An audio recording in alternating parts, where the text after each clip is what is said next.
KPM. Assalamualaikum, salam sejahtera kepada semua yang menonton Didik TV KPM. Saya Nisaki, apa khabar penonton semua? Diharapkan semuanya sihat, bertenaga dan masih bersemangat untuk kita sama-sama memecut khususnya buat calon-calon SPM 2021.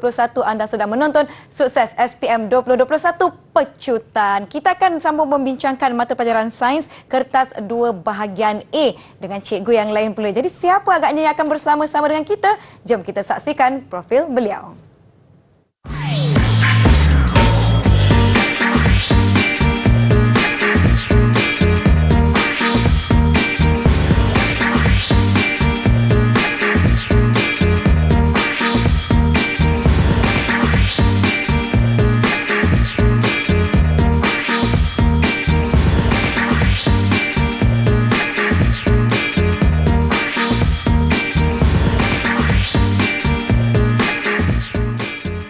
Murid-murid sekalian, bersama-sama dengan kita ada Cikgu Muhammad Raimi Rahim atau mesra disapa Sir Raimi dari SMK Durian Tunggal Melaka. Apa khabar?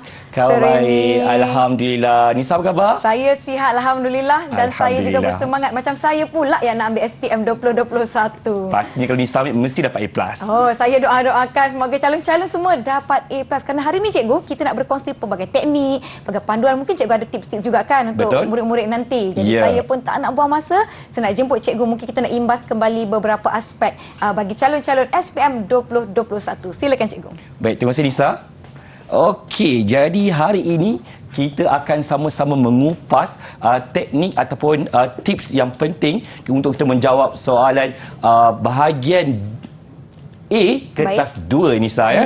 Okey. Baik. Jadi kita kena tahu terlebih dahulu bahagian A ini ada berapa soalan sebenarnya. Kita ada sebanyak 4 soalan. Soalan 1, 2, 3 dan 4. Di mana jumlah markah keseluruhannya adalah 20 markah. Satu nilai yang sangat besar. Kalau kita nak lulus, kita kena dapat 20 per 20. Kalau kita nak cemerlang Nisa dan dapat A+, mestinya bahagian A kena dapat 20 per 20. Di mana setiap soalan adalah 5 markah dan buat pertama kalinya dalam format baharu KSSM pada tahun ini Nisa, kita memperkenalkan soalan mengaplikasi iaitu 1 markah. Jadi macam mana nak jawab? Saya akan terangkan selepas ini. Jadi dalam bahagian A ini murid-murid akan diuji tentang kemahiran proses sains ataupun KPS. Okey, sebenarnya kita ada sebanyak 12 kemahiran proses sains seperti memerhati, mengelas, mengukur dan menggunakan nombor, membuat inference, meramal, berkomunikasi dan sebagainya Nisa. Okey, so untuk bahagian A ini kita boleh uji calon-calon SPM dalam nombor 1 sampai nombor 11 dan Sir Raimi akan bagi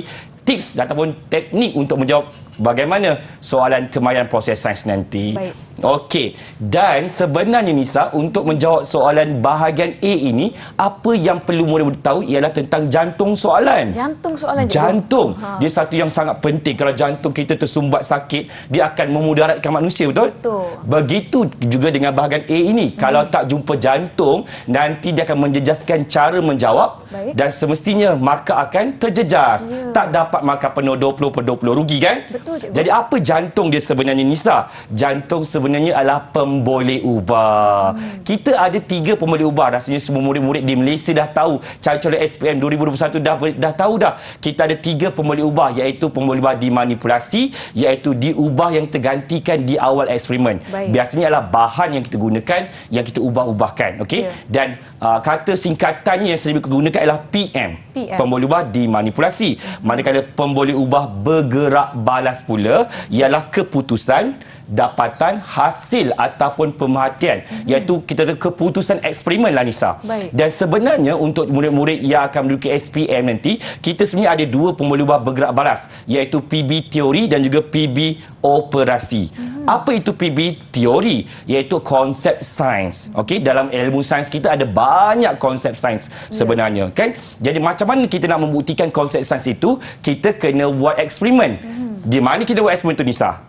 Dalam makmal. So bila kita buat dalam makmal mesti ada eksperimen. Bila kita buat eksperimen ada keputusannya, iaitu kita namakan sebagai pemboleh ubah bergerak balas secara operasi. Jadi keputusan dalam eksperimen nanti akan menggambarkan kita punya teori ataupun konsep sains yang sebenar. Baik. Dan yang ketiga Nisa ialah pemboleh ubah dimalarkan. Kata singkatan yang sering digunakan ialah PD. Dimalarkan. So apakah pemboleh ubah dimalarkan ini? Iaitu yang sama, yang tetap, yang kekal, yang tidak berubah sepanjang eksperimen dilakukan. Baiklah, nampaknya kita telah disegarkan minda kita dengan orang kata apa, pemboleh ubah ataupun jantung soalan. Betul. Pertama kali saya dengar soalan ada jantung. Kalau manusia, jantung ni komponen yang sangat-sangat penting, organ sangat-sangat penting. Begitu juga dengan kertas peperiksaan anda. Kita akan bertanya seketika. Yang di rumah jangan ke mana-mana, kembali selepas ini di Sukses SPM 2021 Pecutan. Didik TV KPM. Didik TV KPM.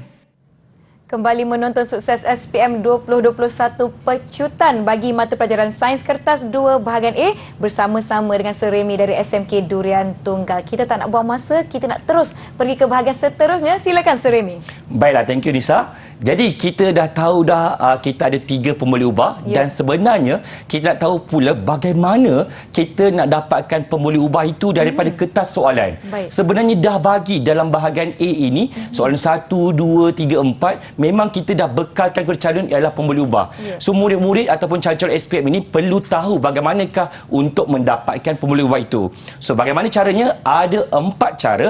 Yang pertama ialah daripada graf, jadual, gambar rajah dan juga penyataan soalan. Jadi kita akan kupas satu demi satu Nisa. Baik. Bagaimana nak dapatkan pemboleh ubah daripada 4 cara ini. Kita mulakan daripada graf. Okey Nisa, kita ada 2 paksi, betul? Paksi Y dan juga paksi X. Paksi Y itu kan mencancang ke atas. Kita bayangkan dia adalah huruf B. Okey, dan itulah kita punya pemboleh ubah bergerak balas iaitu isi padu gas. Manakala pada paksi X pula kita bayangkan huruf M. So kita bayangkan dia adalah PM. So dia adalah masa. Okey. Alright. Kalau begini pula macam Nisa. Nisa boleh jawab tak soalan ni? Kalau kita tahu di sini adalah paksi Y ialah apa Nisa? Pak Siwal pemboleh ubah manipulasi. Kita bayangkan dia adalah huruf B Nisa. Huruf B, maaf. Okey, kita bayangkan dia adalah huruf B. So dia adalah apa Nisa? Pemboleh ubah bergerak balas. Ya, jadi jawapannya ialah bilangan murid. Betul? Murid. Dan kalau ini kita bayangkan M, so dia adalah ketinggian murid. Jawapan bagi PM. Mudah tak Nisa? Pula, cikgu. Mudah betul. sebenarnya. Ya, okey. Baik, kalau jadual pula sering rasa macam boleh jadi Yahoo. Kenapa boleh jauh? Sebab mudah sangat tertukar PM dengan PB. Kebiasaannya yang di bahagian kiri ialah kita punya PM, jenis paku. Jawapannya. Kalau pemboleh bergerak balas ialah di sebelah kanan, keadaan paku. Okey, itulah jawapannya. Okey, kadang-kadang dia tulis atas dan bawah, Nisa. Okey, yang atas ialah kita punya PM. Contoh jawapannya adalah kepekatan larutan natrium sulfat. Kalau di bahagian bawah pula ialah kita punya PB. Pandai. So masa yang diambil untuk tanda X tidak lagi kelihatan. So murid-murid kita tahu kalau kiri, kanan, atas ataupun bawah ialah kita punya PM ataupun PB. Okey, kita tengok kalau gambar rajah. So memang akan ada soalan yang melibatkan gambar rajah dalam bahagian A kertas 2 SPM. Jadi gambar rajah sebenarnya ialah bahan rangsangan untuk membantu calon. Jadi macam mana ia boleh bantu? Kita kena tahu pemboleh ubah dimanipulasikan terlebih dahulu, iaitu bahan yang berbeza yang kita gunakan. So kita nampak yang ini adalah logam P dan ini adalah ini adalah sebenarnya adalah logam Q ya. Alright, logam Q. So ada 2 bahan yang berbeza. Jadi kita boleh tulis apa ni Nisa? PM, so, cikgu. PM dia adalah jenis logam ataupun subjek sains ialah subjek yang mudah. Calon-calon boleh salin semula. Salin logam P dan juga logam Q. Mudah. Betul Nisa? Baik. Okey, bergerak balas macam Serimi terangkan di awal tadi, dia ialah keputusan eksperimen kita. Jadi biasanya dia terletak pada alat pengukur. So alat pengukur dalam gambar ini ialah kita punya biuret. So kita ada apa kat sini? Ialah gas. Dan juga gas juga. Satu sedikit, satu banyak. Jadi keputusannya ialah apa? Gas yang terhasil. So murid-murid kena tambah parameter kat depan gas itu, iaitu isi padu gas yang terhasil. Itulah jawapannya. Okey. Alright. Dimalarkan Nisa pula ialah yang sama. Yang sama. Saya nampak jenis cecair, cikgu. Okey, apa cecairnya? Asid hidroklorik cair. Betul, asid hidroklorik cair. Yang paling mudah kita gunakan isi padu asid hidroklorik cair. Ataupun kita tengok 5 gram dengan 5 gram. Maknanya jisim yang sama. So, jisim logam juga ialah jawapan bagi pembeli ubah dimalarkan. Boleh tak Nisa? Senang kan? Senang, cikgu. Okey, alright. Yang terakhir daripada pernyataan soalan. Jadi memang soalan 1, 2, 3, 4 memang akan ada pernyataan soalan. Baik. Jadi semasa baca tu kena baca dengan teliti sebab ada dia punya kata kuncinya. Contoh, eksperimen ini dijalankan untuk mengkaji atau menyiasat. So, kata kuncinya adalah mengkaji dan menyiasat. Selepas kita jumpa perkataan mengkaji dan menyiasat, kita akan jumpa PB, kemudian kita jumpa PM. Okey, contoh soalan saya bagi. Okey, saya minta Nisa cuba tentukan PB dengan PM. Baik. Eksperimen dijalankan untuk mengkaji. Kata kuncinya ialah mengkaji ketahanan kakisan bagi alloy dan logam tulen. So Nisa, cuba Nisa bagi tahu saya, apakah pembuluh ubah bergerak balas? PB. Bergerak balas ketahanan kakisan, cikgu. Betul, selepas mengkaji kita akan jumpa PB. Ya. Okey, suka Seremi nak terangkan PB daripada pernyataan soalan ialah PBT ataupun pembuluh ubah balas secara teori. Okey, manakala alloy dan logam tulen apa Nisa? PM kita, cikgu. Pandai, PM, pembuluh ubah dimanipulasi. Okey, so keyword ni ataupun kata kuncinya ialah mengkaji atau menyiasat. Atau pernyataan soalan juga boleh keluar begini. Eksperimen dijalankan untuk mengkaji atau menyiasat. Kata kuncinya ialah kesan. Kalau kita jumpa perkataan kesan terlebih dahulu, Nisa, kita akan jumpa PM di hadapan. Baik. Dan di belakangnya ialah PB. Contoh soalan ialah, okey, cuba Nisa tentukan. Eksperimen dijalankan untuk mengkaji kesan suhu terhadap pertumbuhan bakteria. Boleh tak Nisa tentukan apakah kita punya PM dengan PB? PM mesti datang selepas kesan, cikgu, iaitu betul. suhu. Yes, pandai. Suhu kita ialah PM. PB kita pertumbuhan bakteria. Betul. Pertumbuhan bakteria kita ini ialah kita punya PB. Okey. Ataupun yang lebih tepat ialah PBT, iaitu secara teori. Okey. Baik. So, bila kita dah tahu semua jantung soalan daripada graf, daripada jadual, daripada gambar raja, okey, daripada nyataan soalan, baik, kini kita nak menjawab pula soalan hipotesis. Okey. So, hipotesis ni apa? Dia adalah membina hubungan antara PM dan PB. So, maknanya murid-murid memang kena tahu PM dengan tahu PB. Kalau tak ada PM, tak ada PB, automatik jawapan hipotesis ni akan salah. So, bagaimana nak tulis hipotesis? Ada dua cara. Okey, cara yang pertama adalah perkadaran. Sekiranya PM dengan PB tadi boleh diukur. Dia ada nilai, ada nombor 1, 2, 3, 4 boleh dikira. So, kita gunakan secara perkadaran. Iaitu semakin apa PM, semakin apa PB. So, dah ada PM masuk ke dalam formula, dah ada PB masuk dalam formula. Yang apa-apa ini Seremi galakkan murid-murid menggunakan perkataan bertambah atau berkurang. So, jangan pening-pening. Bertambah atau berkurang sahaja. Okey, kalau perbandingan bagaimana pula? Perbandingan apabila PM ataupun PB kita, ia tidak boleh diukur. Contohnya Nisa, jenis logam. Boleh tak kita ukur jenis? Tak boleh, cikgu. Tak boleh. Kalau jisim? Boleh. Kalau boleh, kena gunakan perkadaran. Baik. Kalau tak boleh diukur, gunakan perbandingan. Ataupun pengaratan. Boleh tak kita ukur pengaratan? Tak boleh, cikgu. Ataupun jantina. Boleh tak kita ukur jantina? Tak boleh, cikgu. Tak boleh. So, kita gunakan perbandingan. So, kalau banding, kita kena bandingkan apa? Bandingkan keputusan ataupun PB. So, contohnya, paku besi lebih cepat berkarat. Itu keputusannya. Lebih cepat berkarat. Berbanding paku keluli. So, kena buat ayat perbandingan. Dan suka Seremi nak ingatkan kepada calon-calon SPM 2021, jangan sesekali menggunakan PM mempengaruhi PB. Itu bukan jawapan yang tepat. Okey, boleh Nisa? Boleh, cikgu. Okey, tengok contoh. Cakap-cakap tak guna Nisa kalau tak ada contoh. So, calon-calon yang sedang menonton sekarang ni pun nak tengok contoh. Okey, so Raja menunjukkan eksperimen dijalankan untuk mengkaji kesan. Lepas je kesan, awak kena ingat jumpa apa? PM. Pandai. So, di atas inersia. So, inersia kita ni ialah PB. Kita punya PBT. Okey, kedua-dua tim tolak serentak dari keadaan pegun dengan daya yang sama. Dia bagi jadual, ya Allah, ya Tuanku, mudahnya. So, yang kotak pertama ialah PM, dan kotak yang kedua ni ialah PB. Okey, Seremi nak bagi tahu kalau dalam jadual kita jumpa PBO. Iaitu secara operasi kan ialah keputusan eksperimen. So, jisim ada nombor, so dia boleh diukur PM. PB dia ada 2, 5, 8 boleh diukur. So kita nak guna apa? Gunakan kaedah perkadaran. So macam mana perkadaran? Semakin apa PM, semakin apa PB. So masuk ke dalam formula kita, jisim tin ialah kita punya PM, PB kita ni ialah masa yang diambil untuk berhenti berayun. So tengok 100 jadi 200 jadi 300. Bertambah ke berkurang Nisa? Bertambah. Very good. Tengok masa yang diambil. 2 jadi 5, 5 jadi 8. Bertambah ke berkurang Nisa? Bertambah. Yes, so jawapan kita semakin bertambah jisim tin, semakin bertambah masa yang diambil untuk tin berhenti berayun.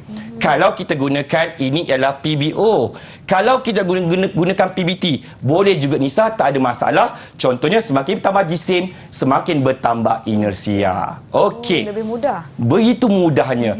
Okey, kalau perbandingan macam Seremi cakap tadi, kita tak boleh nak ukur. Okey, so dia tak ada nombor. Contoh dia bagi adalah jenis paku ialah kita punya PM. So paku besi, paku kuli. So dia bukan nombor. Dia tak boleh dikira. Pengaratan juga tak boleh diukur, tak boleh dikira. Jadi kita tak boleh buat semakin bertambah paku besi, semakin bertambah perkarat. Boleh ke Nisa? Tak boleh, tak boleh, tak logik. Tak boleh. Jadi kita gunakan perbandingan. So kita bandingkan paku mana mudah berkarat. Contohnya, paku besi lebih cepat berkarat berbanding paku keluli.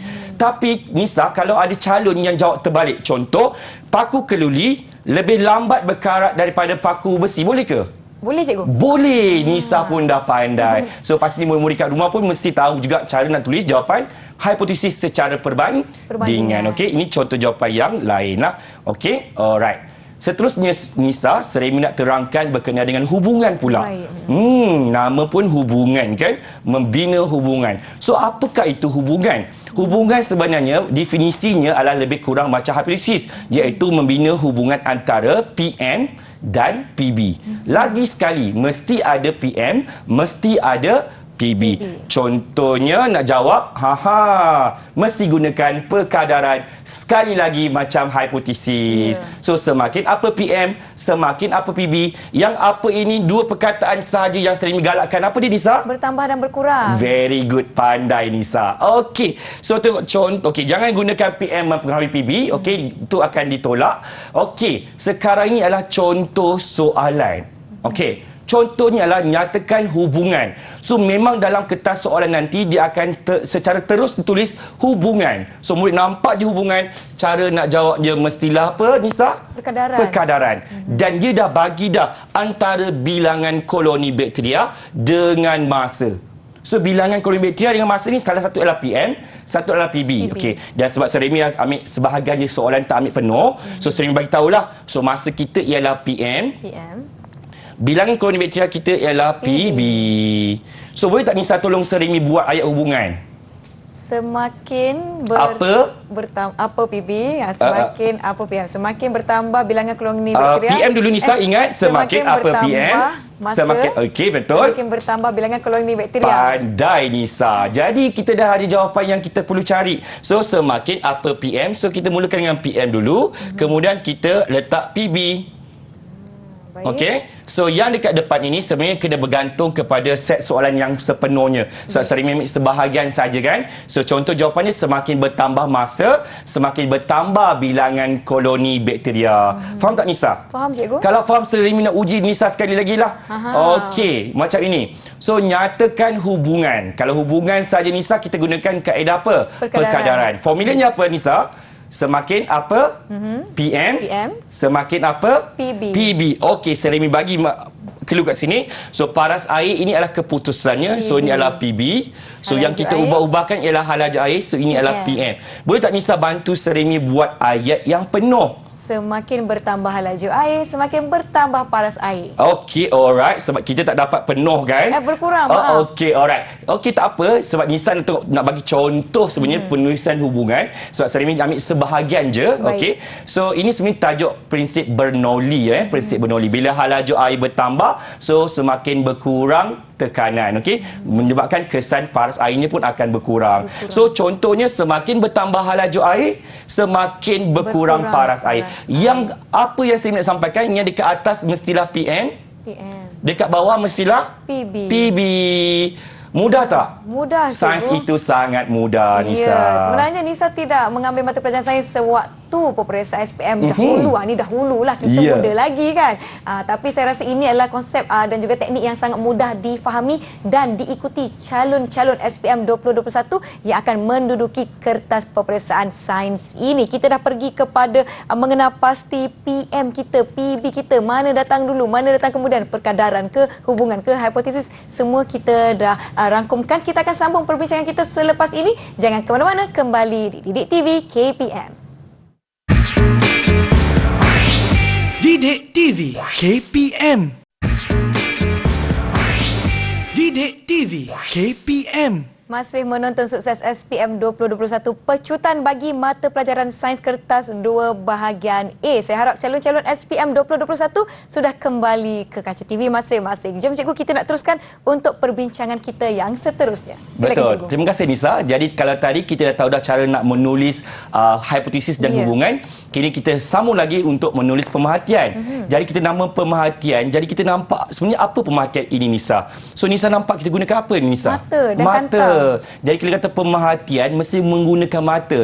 Maknanya ialah apa yang anda dapat ataupun dapat lihat daripada kertas soalan, itu sahaja jawapan yang kita perlukan. Okey, so jangan bagi abstrak ataupun yang tersirat yang kita tak nampak. So jawapan ialah berdasarkan kita punya keputusan eksperimen ataupun PBO, dan jawapan kita ni adalah kena bergantung kepada bentuk soalan yang akan ditanya. Contohnya adalah secara umum ataupun secara spesifik. Kalau umum kita kena buat secara bandingkan keputusan tadi ataupun PBO kita tadi, ataupun kalau spesifik kita terangkan perubahan sebelum dan selepas pada gambar yang ditanya sahaja. Okey, contohnya ialah kalau spesifik, contohnya Raja menunjukkan eksperimen untuk mengkaji ketelarutan bahan menggunakan etanol dan minyak kelapa sawit. So kalau kita ingat balik yang saya dah terangkan tadi, selepas perkataan mengkaji kita jumpa PB. Alright, so ini adalah PBT lah secara teorinya. Dan kita jumpa etanol dan minyak kelapa sawit, ini adalah kita punya PM. Alright, pandai Nisa. Okey, jadi kita tengok soalan dia apa. Nyatakan pemerhatian pada Raja A. Sedangkan soalan dia bagi adalah Raja A dan juga Raja B kan, Nisa kan? So kita nak tengok Raja A ke Raja B? Raja A saja. Raja A saja. So jangan perhatikan pada Raja B. So jawapannya adalah spesifik dan terangkan perubahan sebelum dan selepas. Jadi apa yang Nisa nampak sebelum dan selepas? Makin bertambah, cikgu. Betul, itulah jawapannya, Nisa. Okey, so jawapannya ialah, minta maaf. Okey, jawapannya ialah paras air akan meningkat, bertambah, akan naik. Itu kita terima sebagai jawapan. Sangat mudah. Apa yang kita nampak gunakan mata kita pada kertas soalan, okey? Ataupun kalau nak tulis jawapannya adalah tiada perubahan warna, boleh juga sebab tiada warna kekal tiada warna. Jugalah jawapan bagi pemerhatian, okey? Ini kalau spesifik. So perhatikan pada soalan yang diminta dan terangkan perubahan sebelum dan selepas. Okey. Ini adalah umum. Umum ini kita kena buat perbandingan. So kita kena bandingkan, dan biasanya Sarimi minta murid-murid ataupun calon-calon SPM ini perhatikan nilai yang paling tinggi ataupun nilai yang paling rendah. Boleh, tak ada masalah. Sebagai contohnya kita ada jenis sampel air. So ini adalah kita punya PM. So masa yang diambil untuk warna lautan metana biru luntur ialah kita punya PBO. Okey, so kena ingat kalau pemerhatian jangan gunakan PBT, gunakan PBO. Okey, so kita ada sampel air X, Y dan Z dan kita masukkan dengan metilina biru. Okey, so untuk menguji sama ada air itu tercemar ataupun tidak. So Nisa, kita dapat perhatikan data yang kita dapat ialah 250, 60, 120. So apakah nilai yang paling kecil sekali, Nisa? Paling kecil 60. 60. So dia adalah sampel air Y. Jadi paling mudah ialah kita buat ayat perbandingan macam ni. Letakkan PBO di hadapan, paling mudah. So apa PBO kita? Masa yang diambil untuk warna larutan metilina biru luntur bagi sampel air Y. 60 minit. So pendek ke panjang? Pendek, cikgu. Pendek. Lebih cepat ataupun lebih pendek daripada sampel air X dan Z. Begitu. Boleh tak, Nisa, kalau Sarimi tukar jawapan calon begini? Masa yang diambil untuk warna lautan metilina biru luntur bagi sampel air X lebih lama daripada sampel air Y dan Z. Boleh tak? Boleh cikgu? Boleh, sebab kita ambil yang paling maksimum. Paling maksimum. Okey, yang tadi ni paling minimum, yang paling rendah ataupun yang paling tinggi. Okey, boleh tak Nisa? Boleh. Okey, baik. Seterusnya Seremi nak terangkan membuat inference. Apa itu inference? Inference ni adalah kita memberikan penjelasan ataupun sebab terhadap kita punya pemerhatian. Apa yang kita nampak tadi tu mesti ada sebab dia. Mesti ada dia punya penjelasan dia. Okey? So sebenarnya adalah menerangkan keputusan eksperimen. Dan calon-calon SPM 2021, bagaimanakah kita nak menuliskan jawapan inference dengan baik? Kita ada formula dia, iaitu pemerhatian, iaitu PBO tambah perkataan kerana. Sebab kenapa? So kerana alasan kita adalah PM apa yang tergunakan dan kita punya PBT, pemboleh ubah bergerak balas secara teori. Okey, tengok contoh dia Nisa.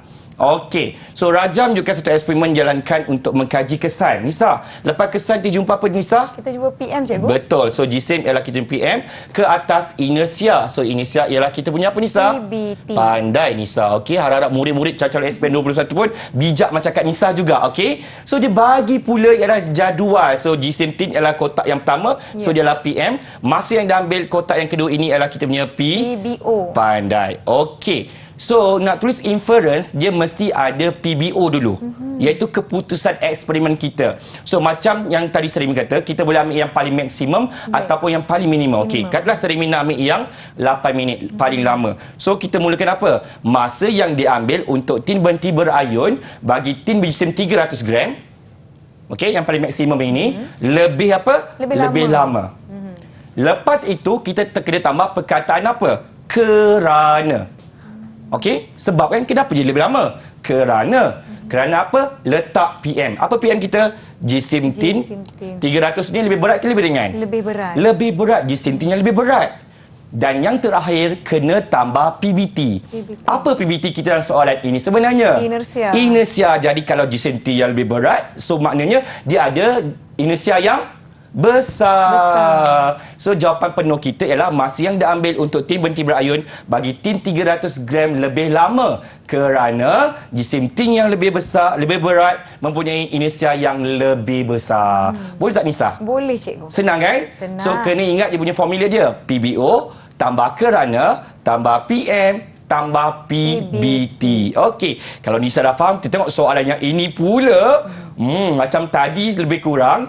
Okey, so inference kita mesti bermula dengan PBO. PBO kita yang kita nampak tadi Nisa, paras air apa? Meningkat. Yes, tulislah paras air meningkat. Kemudian tambah perkataan kerana. Okey, lepas kerana tambahkan PM kita. So PM kita ada dua tadi. Satu ialah etanol, satu minyak kelapa sawit. Baik. So yang A ni kita gunakan apa? Kita gunakan etanol cikgu. Yes, so letakkan perkataan etanol, kerana etanol. Kemudian tambah PBT. Apa PBT kita tadi? Keterarutan bahan. Jadi larut ke tak larut air etanol dalam air suling? Larut kan? Jadi ialah etanol melarut dalam air suling. Jadi jawapan penuhnya ialah paras air meningkat kerana etanol melarut dalam air suling. Baik. Senang ke senang Nisa? Senang je. Alhamdulillah. Okey, itu ialah inference. Okey. Seterusnya kita nak beralih pula ialah membuat definisi secara operasi ataupun kata singkatannya ialah DSO. Okey, definisi secara operasi. So apakah itu DSO? Iaitu kita kena menerangkan hasil eksperimen ataupun keputusan eksperimen tersebut, ditambah pula dengan bagaimanakah operasi mengukur ataupun membuat pemerhatian. Jadi nak terangkan keputusan tadi tu dalam bentuk bagaimanakah cara dilakukan eksperimen ataupun amali tadi tu dalam makmal. Okey. So untuk tulis jawapan DSO, Seremi pun ada formulanya Nisa. Okey, mudah saja. Kita ada 7 langkah menulis kita punya DSO. 7 langkah kena ikut rapat-rapat. Yang pertama, salin soalan, iaitu salin selepas perkataan bagi kita kena salin. Kemudian letak perkataan adalah. Step yang kedua. Langkah yang ketiga ialah satu perkataan yang sesuai. Contohnya adalah bahan, proses, keadaan ataupun prinsip. Okey, pilih satu sahaja. Okey, dan suka Seremi ingatkan jangan gunakan perkataan sesuatu. Okey, so memang kita akan tolak. Okey, so yang keempat, tambah ayat yang menyebabkan atau yang menghasilkan. Okey. Langkah yang kelima ialah letakkan PBO, iaitu keputusan eksperimen kita.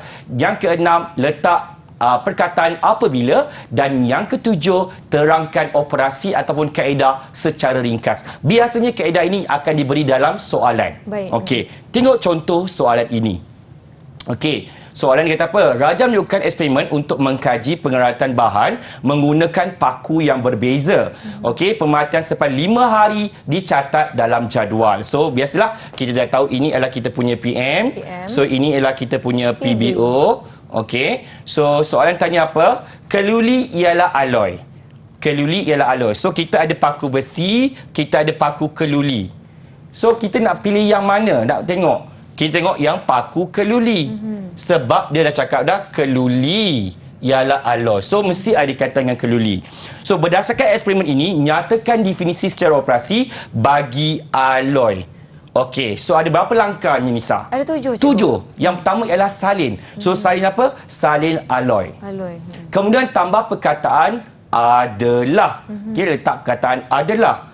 Kemudian kita pilih satu perkataan yang sesuai. Contohnya adalah bahan, proses, keadaan ataupun prinsip. So, Nisa rasa alloy ni apa? Bahan ke proses? Bahan, cikgu. Betul. So, dia adalah sejenis bahan. So, alloy adalah bahan. Dah step yang ketiga. Langkah yang ketiga. Langkah yang keempat ialah yang menyebabkan. Tambah perkataan yang menyebabkan. Okey, langkah yang kelima ialah kita menerangkan keputusan, iaitu PBO. So, tengok paku kelili, dia berkarat ke tidak berkarat? Tidak berkarat. Tidak berkarat. Pindahkan dekat kita punya kertas jawapan. So, alloy adalah bahan yang menyebabkan paku kelili tidak berkarat.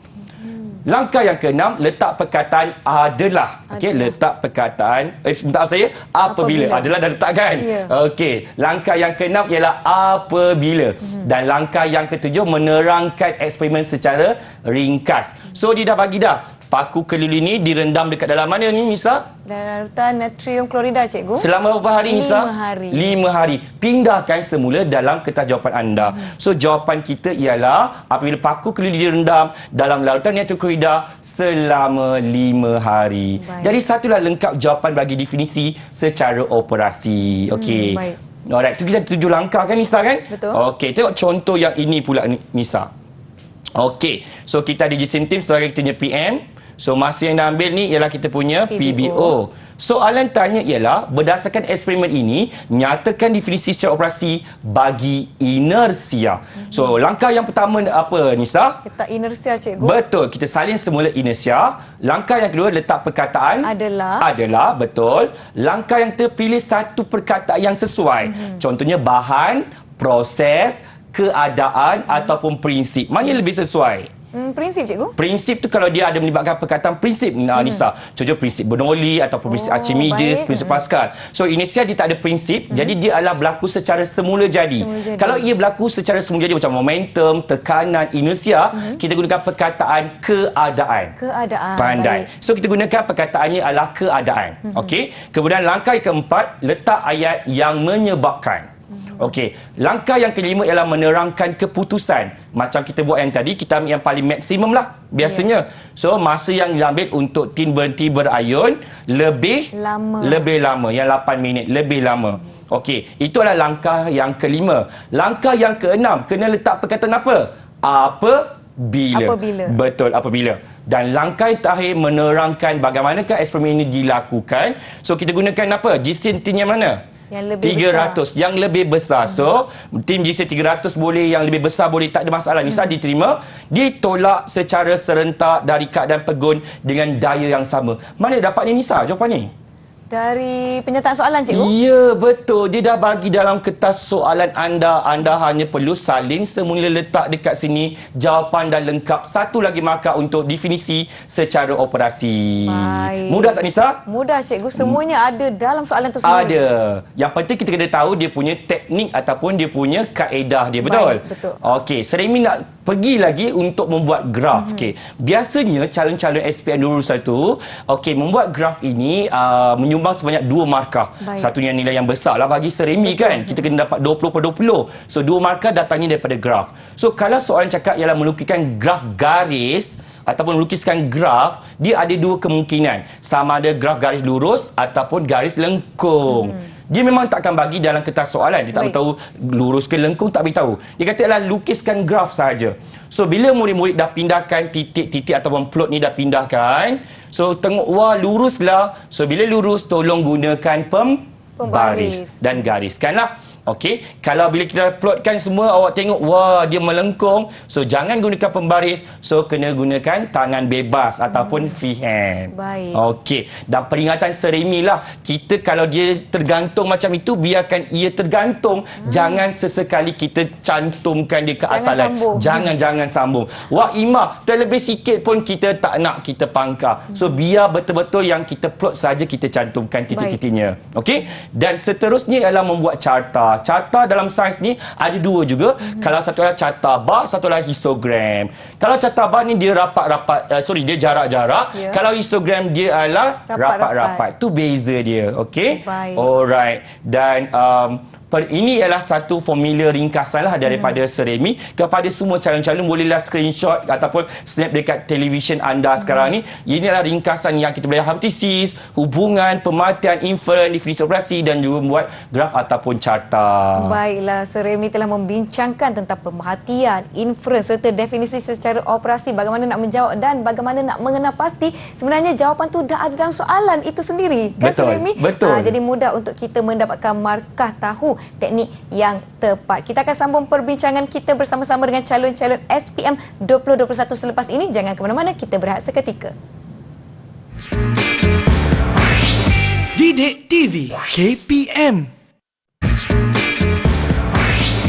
Didik TV KPM. Kembali menonton sukses SPM 2021 pecutan bagi mata pelajaran Sains Kertas 2 bahagian A bersama-sama dengan Seremi dari SMK Durian Tunggal Melaka. Kita akan sambung perbincangan kita berkaitan dengan soalan mengaplikasi. Ini baru diperkenalkan buat murid-murid bagi KSSM. Silakan Seremi. Terima kasih Nisa. Okey, seperti yang Nisa dah perkatakan tadi, okey, dalam bahagian A buat pertama kalinya pada tahun 2021 ini kita memperkenalkan soalan mengaplikasi. Jadi kita ada 4 soalan, soalan 1 2 3 4. Jadi kita akan ada 4 soalan aplikasi. Yang akan menyumbang sebenarnya 4 markah penting Nisa kita nak dapat A kan. Jadi kita kena tahu bagaimanakah teknik ataupun tips untuk menjawab soalan mengaplikasi ini. Okey, sebenarnya mudah saja So macam mana kita nak menjawab soalan aplikasi ni? Kita kena memberi penjelasan secara logik, okey, ataupun saintifik yang ada kaitan dengan pembelajaran kita, okey, ataupun tajuk yang kita belajar. So jawapan mestilah berkaitan dengan PBT dan juga PM. Ini punya kata kuncinya. So kebiasaannya Seremi perhatikan jawapan untuk menerangkan aplikasi ini dia ada hubung kait antara PBT dan juga PM. Okey. Alright. So kita tengok contoh soalan yang pertama. Okey, kita tengok sini ada lori, berat ke ringan? Berat cikgu. Berat. Okey, yang ini ialah kereta, dia lebih ringan. So sebenarnya kita Seremi bagi tahulah dia adalah rentetan daripada gambar raja yang ada 3 bali tadi. Tajuknya adalah inersia. Jadi kalau Seremi nak bagi tahu, kita punya PM ialah kita punya jisim, kita punya PBT ialah inersia. Okey. So Raja menunjukkan satu situasi di jalan raya. Terangkan mengapa lori tersebut mengambil masa yang lebih panjang untuk mula bergerak, okey, berbanding dengan kereta apabila lampu isyarat bertukar jadi hijau. Kita nampaklah bila nampak je hijau, kita mesti tak nak duduk kat belakang lori sebab lori tergerak lambat sikit kan. Okey, tapi kalau kereta atau motor mudah dia bergerak dengan laju. Kenapa jadi begitu? Jadi dia mesti ada kaitan dengan PBT dan PM. Jadi PBT kita tadi adalah inersia. PM kita adalah jisim. Satu berat, satu ringan. Okey, lori adalah berat, kereta adalah ringan. Jadi kenapa kereta bergerak cepat? Kenapa lori bergerak lambat? So kita jawab adalah kenapa lori? Kenapa lori? So cakaplah lori punya jisim yang besar atau lebih berat. Jadi bila dia berat, maka dia akan mempunyai inersia yang besar. Okey. So apa itu inersia sebenarnya? Inersia ni adalah satu kecenderungan ataupun kebolehan sesuatu objek ataupun jasad untuk mengekalkan keadaan asalnya. Jadi kalaulah lori tadi dalam keadaan pegun, dia tak bergerak, jadi dia lebih cenderung untuk kekal dalam keadaan pegun. Sebab tu dia sukar untuk memulakan pergerakan. Okey, itu contoh yang pertama. Tengok contoh yang kedua. So Raja menunjukkan satu situasi di stesen kereta api lah. So tengoklah, ini adalah kereta api. So apa yang kita dapat perhatikan dekat stesen kereta api ni, kita ada line berwarna kuning ni. Okey. So Nisa, kita kena berada di hadapan line kuning ke ataupun di belakang garisan kuning ni? Di belakang garisan kuning. Kalau kat depan berbahaya tak? Sangat berbahaya. Ya, kalau dari sudut sainsnya, mengapa kita perlu berdiri di belakang garisan kuning semasa menunggu kereta api di stesen kereta api? Kenapa? Jadi dia ni sebenarnya adalah tajuk daripada prinsip Bernoulli. Prinsip Bernoulli kata apa? Semakin bertambah laju, semakin berkurang tekanan. Jadi bila kita punya kereta api bergerak dengan laju, Baik. okey, so lajunya tinggi, secara automatik dia akan menghasilkan tekanan yang rendah. Okey, siapa yang cakap? Dalam prinsip Bernoulli. Jadi kalaulah orang itu ada di depan garisan kuning, dia akan wujud tekanan yang tinggi dan menyebabkan ia akan tertarik ke arah kereta api secara semula jadi. Tak ada orang tolak, tak ada apa ke, memang dia akan tertarik sebab ada wujudnya prinsip Bernoulli ini. So jawapan kita ada kaitan dengan PBT, iaitu hal laju dan juga kita punya tekanan. Okey, alright. So hal laju kereta api yang tinggi akan menghasilkan tekanan yang rendah. Okey, so hal laju ni apa? Hal laju ni adalah kita punya PM. So tekanan ini adalah kita punya PBT. So jawapan calon-calon mesti ada kaitan dengan PM, mesti ada kaitan dengan PBT. Okey, so menyebabkan penumpang akan tertarik ke arah kereta api yang sedang bergerak. So jangan berada di depan garisan kuning. Sangat-sangat berbahaya. Okey, tengok contoh soalan yang terakhir. So Raja menunjukkan sebuah pagar di sebuah rumah. Okey, so pagar ini dia buat pada sejenis bahan yang berkilat, okey, dan warna perak. Okey, so agak-agaknya Nisa, apakah bahan dia ni? Mestilah bahan yang tak mudah berkarat sebab pagar terletak di luar rumah. Betul. So bahan ini adalah alloy. Alloy. Alloy ini namanya ialah keluli. So dia punya PBT ni adalah ketahanan kakisan ataupun pengaratan. So PM kita adalah bahan sama ada besi ataupun keluli. Jadi pada pendapat anda, mengapakah pagar tersebut diperbuat daripada keluli? Jadi apakah clue untuk menjawab soalan aplikasi ni, Nisa? Mesti ada kaitan dengan PBT dan PM. So PBT kita ialah ketahanan kakisan ataupun pengaratan. So jawapan dia ialah keluli tahan kakisan ataupun keluli tidak berkarat. So maknanya ada kaitan, ini ialah kita punya PM. Okey, dan tahan kakisan ataupun tidak berkarat ini adalah kita punya PBT. Okey, so itulah caranya untuk menjawab soalan mengaplikasi. Walaupun dia ada satu soalan setiap soalan, okey, ada satu saja pecahannya, tapi jumlahnya adalah 4 markah. So sangat-sangat penting. Betul tu. Di dalam mana-mana peperiksaan sekalipun, satu markah pun sangat-sangat berharga untuk menentukan kecemerlangan kita lulus sesebuah kertas itu. Jadi bagi mata pelajaran sains kertas 2 bahagian A, Seremi dah berkongsi pelbagai panduan, tips, teknik dan nak mengenal pasti mana PM kita, mana PBT kita, mana PBO kita yang penting. Dan saya harapkan ianya bermanfaat untuk calon-calon SPM 2021. Saya nak minta Cikgu Remy untuk memberikan sedikit ucapan ringkas dan padat buat calon-calon mungkin dari SMK Durian Tunggal ataupun calon-calon secara amnya di seluruh Malaysia. Silakan Cikgu. Okey, terima kasih Nisa. Jadi Seremi ingin merakamkan ucapan penghargaan terima kasih dulu kepada Sukses SPM 2021 Didik TV KPM dan juga saya ingin merakamkan ucapan semoga berjaya kepada semua calon-calon SPM 2021 khususnya bagi mata pelajaran sains, sebab mata pelajaran sains ini adalah antara subjek atau mata pelajaran yang sangat mudah untuk kita skor, mendapat sekurang-kurangnya A-. Jadi ayuh bangkit, kita ada masa lagi untuk mengubah keputusan anda. Jadi gunakanlah peluang yang ada ini, perkongsian sering pada hari ini, gunakanlah sebaik-baiknya, insya-Allah anda pasti berjaya.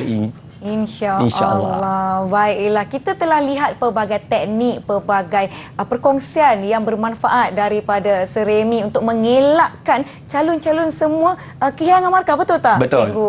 Kalau kehilangan markah tu dah rugi, sebab saya dapat lihat tadi sangat mudah untuk mendapatkan markah. Betul tak, Cikgu? Betul. Kadang-kadang satu markah sebenarnya dia akan mengubah grade kita. Betul. Daripada kita dapat B, dengan satu markah itu mungkin kita boleh dapat A. Jadi kita kena dapat 20/20 dalam daripada bahagian A kertas 2 Sains SPM ini. Untuk bahagian A, Seremi, apa bahagian ataupun soalan yang mudah sangat-sangat murid-murid kehilangan markah ataupun mungkin terleka atau cuai ketika menjawab? Okey, macam Seremi cakap tadilah, apabila mereka tak betul ataupun tak tahu untuk mendapatkan PM, PB ataupun PBT, PBO dengan tepat, so ia akan menyebabkan dia akan menjejaskan penulisan jawapan mereka dan akhirnya markah akan ditolak. So sayang, padahal kita dah dapat kita punya PM, PB daripada kertas soalan sendiri. Betul. Tetapi bila dia tak tahu teknik ataupun tips cara menulis dengan betul, ia akan menyebabkan penulisan jawapan tidak tepat dan akhirnya markah akan dipotong. Rugi, sangat rugi. Betul tu.